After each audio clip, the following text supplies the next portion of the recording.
बिस्मिल्लाहिर्रहमानिर्रहीम। दोस्तों, आज की इस वीडियो में हम बात करेंगे मुसलमानों की 7 ऐसी रियासतों के बारे में जिन्होंने पूरी शान और शौकत के साथ दुनिया पर राज किया और ताकत का ये आलम था कि बड़ी बड़ी अफवाज भी इनका सामना करने से डरती थी। Number 7, Taimur empire. दोस्तों, इस सल्तनत के बानी थे सुल्तान तैमूर। तैमूर एम्पायर तकरीबन 44 लाख मुरब्बा किलोमीटर पर फैली हुई थी, जो कि काफ़ी बड़ा रकबा है। अमीर तैमूर को दुनिया के टॉप के जंगजुओं और साथ ही जालिम लोगों में भी शामिल किया जाता है। अमीर तैमूर की ताकत का अंदाज़ा आप इससे लगा सकते हैं। अमीर तैमूर ने सल्तनत उस्मानिया के सुल्तानों को भी जंग में शिकस्त दी थी। यानी अमीर तैमूर ने सल्तनत उस्मानिया को भी बहुत सी मुश्किलात में डाले रखा, लेकिन उसकी अजीम सल्तनत भी ज़्यादा अरसा न चल सकी क्योंकि तैमूर की औलादें अपनी सल्तनत की हिफाजत न कर सकीं। यह सल्तनत 1370 में कायम हुई और 1405 में ख़त्म कर दी गई। Number 6, Mughal empire. मुग़लों ने हिंदुस्तान में 300 साल तक राज किया है। इस सल्तनत की बुनियाद 1526 में ज़हीरुद्दीन मोहम्मद बाबर ने रखी और आहिस्ता आहिस्ता इस सल्तनत के हुक्मरान मज़ीद फतूहात करते रहे।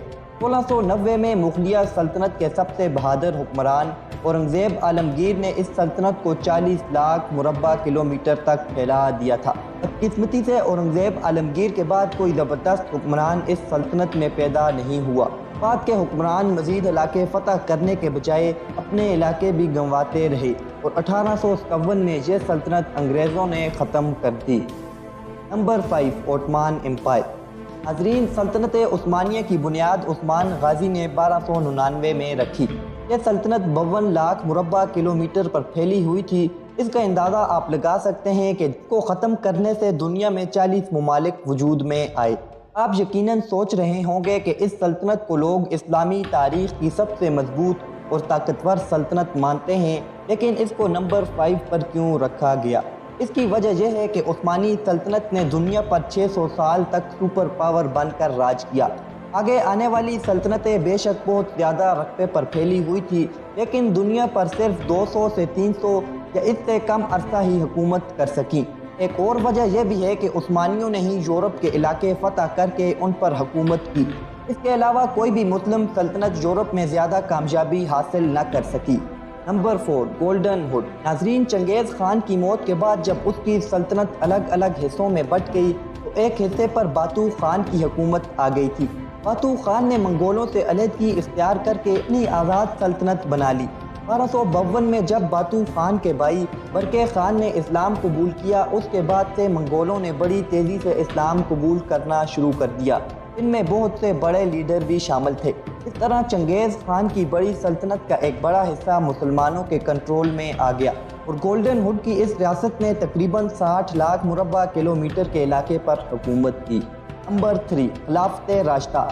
तो ये मुसलमानों की सबसे अजीम और पहली सल्तनत का दर्जा रखती है, जो नबी अकरम सल्लल्लाहु अलैहि वसल्लम के इस दुनिया से पर्दा फरमाने के बाद कायम की गई। नाज़रीन, इस सल्तनत की सबसे बड़ी ख़ास बात यह थी कि पूरी सल्तनत में कोई भी फ़ैसला कुरान और सुन्नत के बगैर नहीं किया जाता था और एक खलीफा के बाद अगला खलीफा उसका बेटा नहीं बल्कि मदीना के मुअज़्ज़ज़ सहाबा इकराम रज़ी अल्लाह तआला अन्हु के मशवरे से चुना जाता था। यह सल्तनत हज़रत उमर रज़ी अल्लाह तआला अन्हु के दौर में सबसे ज़्यादा फैली और इसी दौर में इसकी ताकत भी बहुत ज़्यादा थी। नंबर 2, बनु उमैया एम्पायर। खिलाफत राशिदा के बाद कायम होने वाली ये दूसरी इस्लामी सल्तनत थी। यह सल्तनत 1 करोड़ 11 लाख मुरब्बा किलोमीटर पर फैली हुई थी। इस सल्तनत की बुनियाद 661 ईस्वी में हज़रत अमीर माविया रज़ी अल्लाह ने रखी। बाकी सल्तनतों की तरह यह सल्तनत भी बड़े इलाके पर फैले होने की वजह से ज़्यादा अरसा न चल सकी। मुख्तलिफ जगहों पे मुख्तलिफ इलाकों में बगावतें हुई और यह सल्तनत टूट फूट का शिकार हो गई। 850 ईस्वी में बनु उमैया सल्तनत अपना वजूद खो बैठी। आपके नॉलेज के लिए बता दें कि इस सल्तनत का दूसरा हुक्मरान यजीद था। नंबर 1, सल्तनत अब्बासिया। दोस्तों, सल्तनत बनु उमैया के टूटने के बाद सल्तनत अब्बासिया वजूद में आई। 750 ईस्वी में अब्बास इब्ने अब्दुल मुत्तलिब ने बनु उबासिया सल्तनत की बुनियाद रखी। अब्बासी खलीफ ने 1 करोड़ 16 लाख मुरब्बा किलोमीटर के इलाके पर हुकूमत की। इस दौर को मुसलमानों का गोल्डन एज भी कह सकते हैं। इस्लामी तारीख़ के मुसलमान साइटिस अब्बासिया दौर में ही पैदा हुए और साइंस ने बड़ी जल्दी तरक्की की। اس دور میں بغداد کو علم کا خزانہ مانا جاتا تھا، دور دور سے لوگ علم حاصل کرنے بغداد آتے تھے، اور پھر 1258 میں ہلاکو خان اپنی فوج لے کر بغداد میں داخل ہوا۔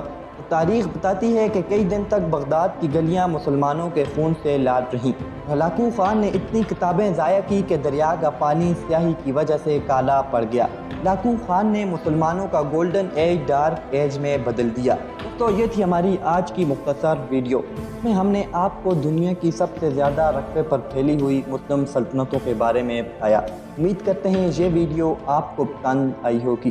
ویڈیو پسند آنے کی صورت میں ویڈیو کو لائک کریں اور ہمارے یوٹیوب چینل کو سبسکرائب کر کے بیل آئیکن کو پریس کر دیں تاکہ ہماری مزید ویڈیو سب سے پہلے آپ تک پہنچ سکیں۔